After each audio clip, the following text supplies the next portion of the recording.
मित्रांनो नमस्कार. बऱ्याचदा आपल्याला वाटतं की हेलिकॉप्टर मनी म्हणजे नेमकं काय. हेलिकॉप्टर मनी हा एक मौद्रिक धोरणाचा भाग आहे. अर्थातच आरबीआय जे धोरण राबवतो त्याला मौद्रिक धोरण म्हणतो, त्याचाच एक भाग आहे.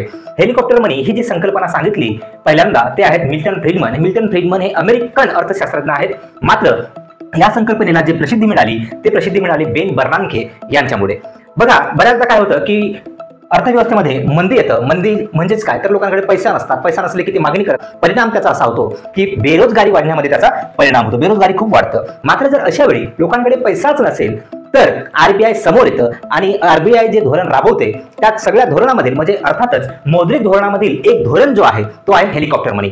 अशा वेळी आरबीआय काय करते की पैसे छापते. आरबीआय द्वारा पैसे छापले जातात. आरबीआय पैसे छापून सरकारकडे पैसा देतो आणि सरकार हा जो पैसा आहे हा लोकांना वेगवेगळ्या योजनांच्या मार्फत, मग त्या योजना असतील किंवा पायाभूत सुविधांच्या मार्फत असतील किंवा मग थेट लोकांच्या अकाउंटमध्ये पैसा टाकण्याची सुविधा असेल, म्हणजे वेगवेगळ्या योजनांच्या मार्फत लोकांपर्यंत पैसा पोहोचवण्याचे काम, थेट पैसा पोहोचवण्याचे काम जेव्हा सरकार करतं तेव्हा या पैशाला हेलिकॉप्टर मनी म्हटलं जातं. कारण हा पैसा जो असतो एकंदरीत आकाशातून एखादा हेलिकॉप्टर जावा आणि त्या हेलिकॉप्टर मधून पैसे लोकांना वरून फेकावेत अशा पद्धतीची स्थिती असतं.